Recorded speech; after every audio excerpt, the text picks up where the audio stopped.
how to make italics text on Messenger. In this video, I'm going to show you how to type in italics within the Messenger app on your iPhone, Android phone, or Samsung phone.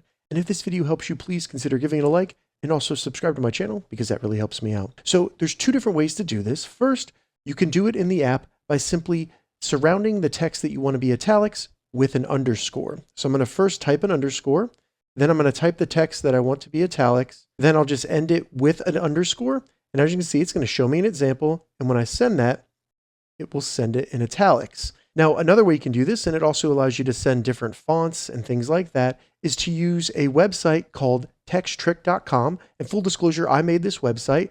But all you need to do once you get to texttrick.com is simply type the text that you want to be in italics or any font. Then just scroll down and you'll see all the available fonts that you can use and send within Messenger. Once you find the one you want to send, select copy next to it, then go back to the Messenger app, paste that in, and when you send it, it'll send it in that font. And as you can see, the person that you send it to gets it in the font as well. If this video helped you, give it a thumbs up and please consider subscribing to my channel.